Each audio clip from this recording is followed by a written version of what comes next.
What's up, everybody? Welcome back to another video on our barn find Honda ATC 185S. Today's project is going to be to get started on a tank liner for this fuel tank. After we got this trike running, we discovered that there was a small fuel leak in the back corner of the tank here. I'd really like to preserve this original fuel tank. It has original graphics, original paint. We worked on dent removal, has original fuel cap. So I want to try to keep this tank. So we're going to give a tank liner a shot. First step, of course, is to go ahead and get this fuel tank removed. We already have the fuel line that runs from the Petcock to the carburetor removed. So the rest of the process should be pretty easy here. Looks like it just has one 10 mil bolt here.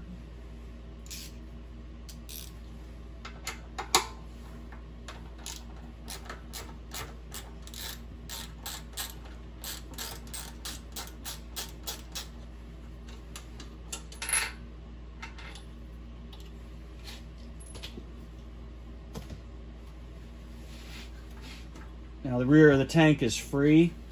We should just be able to pull up and back, slide the tank out of these grooves here. Now that our tank's removed, we can do a close inspection here to see if we can figure out where exactly the leak was coming from. Took a minute to get this tank wiped down on the underside here. And back here in the corner is our culprit. You can see this little bubble right here with a little pinhole leak. Other than that, the bottom of the tank looks really nice. Hopefully the liner can save this tank. For our next step of the process, I'm going to be adding a few bolts to the tank.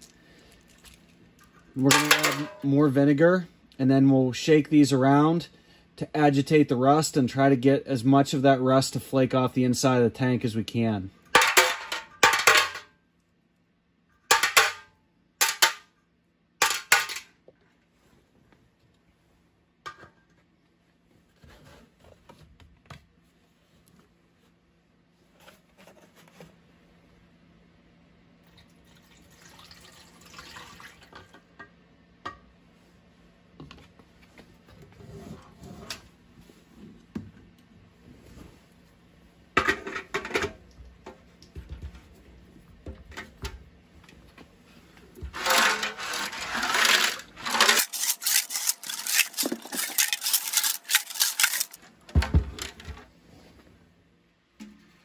Okay, I've agitated the tank now for a few minutes pretty vigorously with the bolts inside. We're going to dump things out and see what it looks like this time.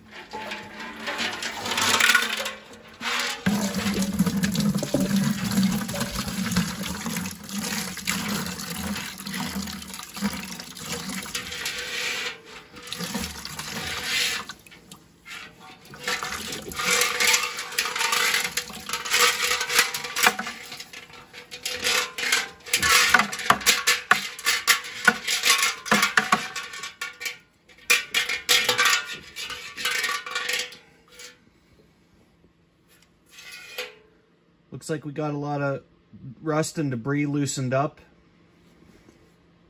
Now we're ready to fill the tank with vinegar.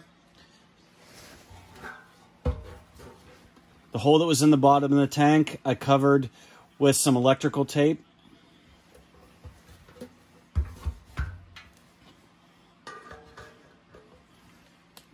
Get this tank filled up.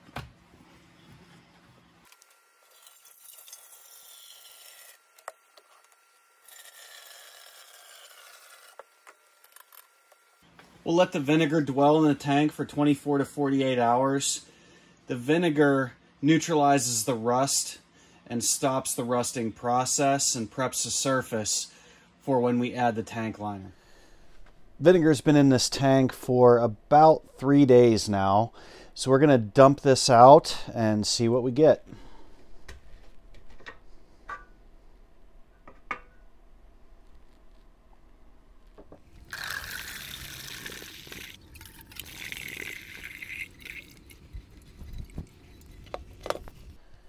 Okay, you can see the discolored water there and just a little bit of sediment that came out. A little bit of sediment in the bottom of the bucket there. Now we're going to get the tank flushed out just with some water, and then we're going to combine some water with baking soda and rinse the tank as well. Just going to use a hose to make sure we get all the residue out.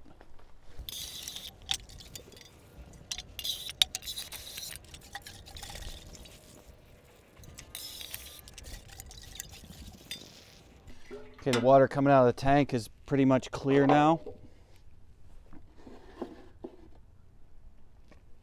I'm just going to put some baking soda and some water here.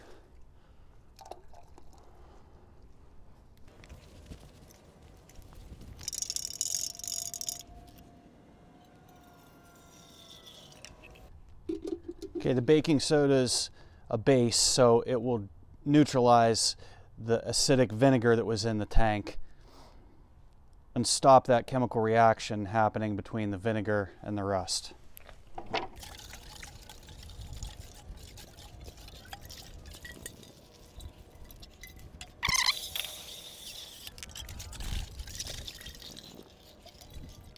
Now that we have our fuel tank cleaned and prepped, it's time to install this Caswell Gas Tank Sealer.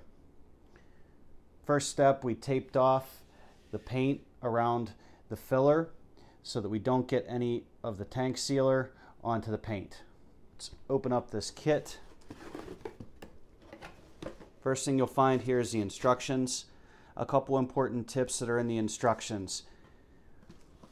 Number one is to do this in a controlled temperature environment. Caswell suggests 70 degrees.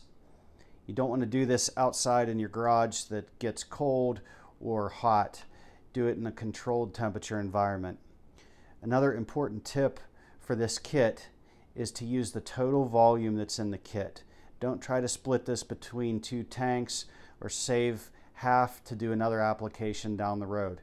Caswell suggests that you use the entire volume to achieve the best results. Ratio on this kit's 2 to 1. We're just going to use a plastic container here to get these two components mixed together.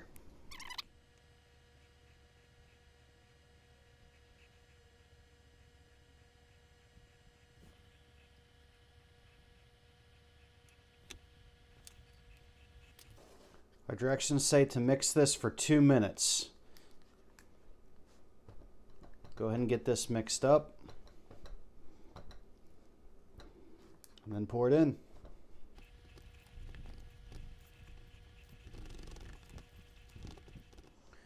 We've mixed for a full 2 minutes. Directions say to apply this into the tank immediately after mixing is complete.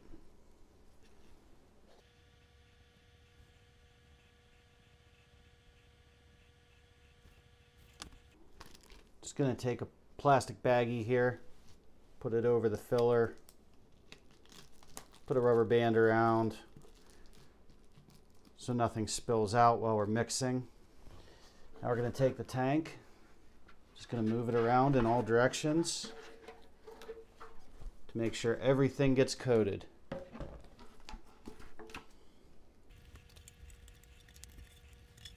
Just as a reminder, this area here is where this tank was leaking, so we want to make sure that we pay some attention to that area and get some sealer down in that back corner.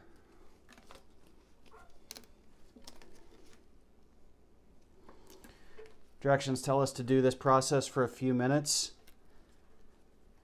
and then we can dump out the excess fluid. I rolled the tank around in all directions for about 5 minutes. Now it's time to dump out the remaining fluid.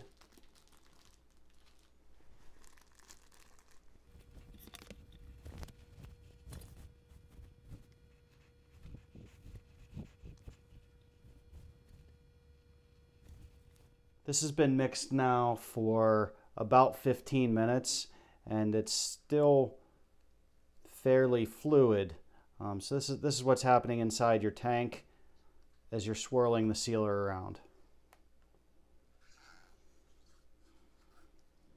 Our tank liner's been curing about 16 hours now, and I went ahead and turned the tank over and took the tape off of where our hole was. Right here, there's a tiny little pinhole.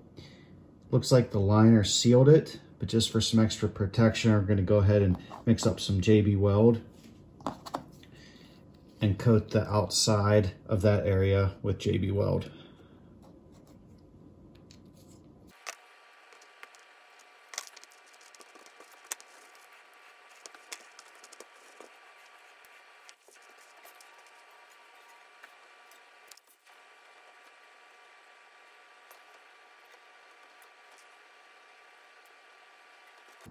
Okay, that should do it. Make sure that our repair stays as durable as possible. Our tank liner's been curing for about 48 hours now, so it's ready to get remounted and take fuel. Here's the bowl I used to mix the tank liner in. You can see how this turned out. It's very hard.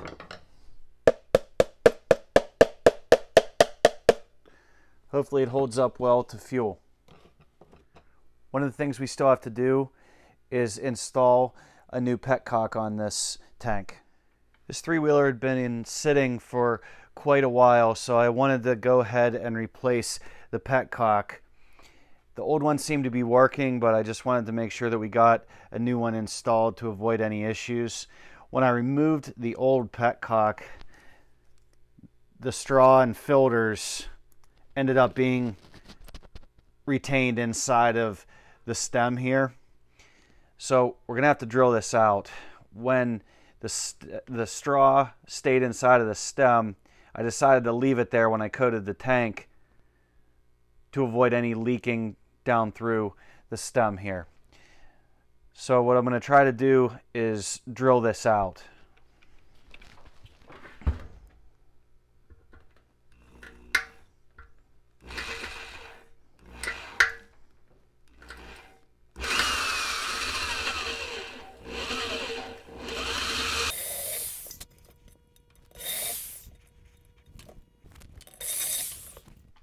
Okay, we have the stem for the gas tank all cleaned out now. You can see how much rust there was in the end of this stem. That's what was holding the end of the Petcock into the tank. It was all swollen up and rusted into that stem, so it's good that we got that cleaned out. We'll get this Petcock replaced. We're going to blow out the tank with some compressed air just from the air compressor, just to get any of the dust and particles from drilling out of the tank before we put fuel in it.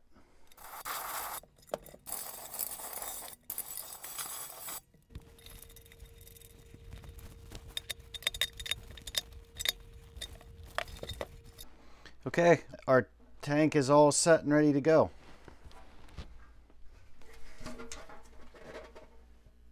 These grooves in the tank slide right onto these rubber grommets on either side of the frame.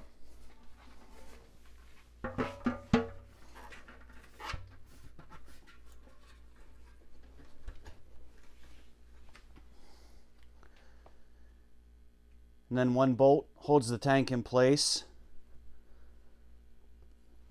10mm bolt with a washer.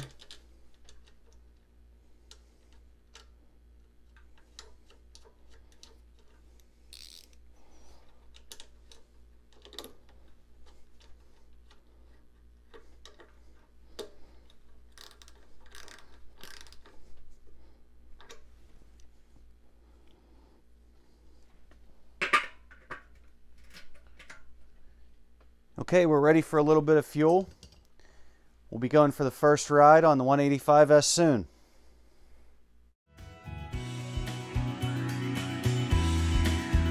Thanks for watching. If you could click like and subscribe, it would really mean a lot.